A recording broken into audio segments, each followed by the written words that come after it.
Eh bien, chers amis, il est heureux que nous soyons effectivement ici, non pas sur la montagne, mais sur le plateau de Saclay. Et dans cette période où nous avons appris à reporter, à déplacer, parfois à annuler les projets et à nous tenir à distance, il est aussi heureux de voir ce projet avancer et ce lieu sortir bientôt de terre. Avec ce bâtiment conçu par Jean-Marie Dutilleul qui s'élèvera ici où nous sommes. En tous les cas, je salue avec au long de ces années cette belle démarche de communion ecclésiale pour la réalisation de ce projet. Je me réjouis aussi de la bénédiction de ce cylindre qui sera inséré dans la construction. Une étape importante a été franchie pour faire du futur centre Teilhard de Chardin un beau lieu de rencontre, de dialogue, de débat et de recherche. Enrichir la vision, c'était progressivement voir se décanter les trois objectifs du centre.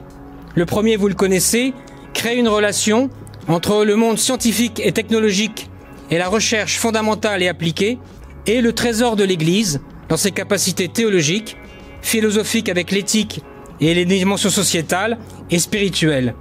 L'autre objectif, c'était de permettre qu'il y ait un lieu de formation chrétienne pour tous les chrétiens du plateau, adultes ou jeunes, en lien avec la mission étudiante déjà largement présente sur ce lieu.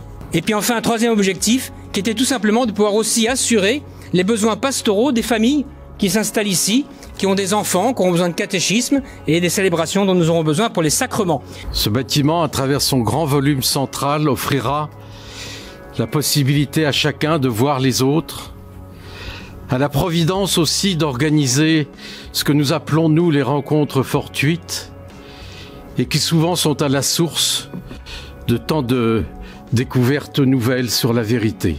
La chapelle, dont le grand volume transperçant tous les niveaux, rappellera à chacun que cette destinée, il l'a construit avec lui. Le bâtiment utilisera explicitement des matériaux tirés de la création, mis à notre disposition par le Créateur, le bois, et la terre, tout simplement. Si tout est lié, comme aime à le répéter le pape François, les lieux de rencontres, d'approches différentes sont plus que nécessaires. Alors on le sait, le père Teilhard de Chardin est l'un de ces jésuites scientifiques qui a le plus développé cette vision mystique d'un monde où la consistance même du réel parle de Dieu. J'aimerais citer une phrase de Pierre Teilhard de Chardin. Un jour, quand nous aurons maîtrisé les vents, les vagues, les marées, la pesanteur, nous exploiterons l'énergie de l'amour. Alors, pour la seconde fois dans l'histoire du monde, l'homme aura découvert le feu. Nous te prions pour l'œuvre que nous entreprenons, à la louange et à la gloire de ton nom, ainsi qu'au profit de la communauté humaine. Par le don éternel de ta sagesse, accorde au centre Teilhard de Chardin de se développer pour le mieux et de parvenir à son heureux achèvement par Jésus le Christ, notre Seigneur. Amen.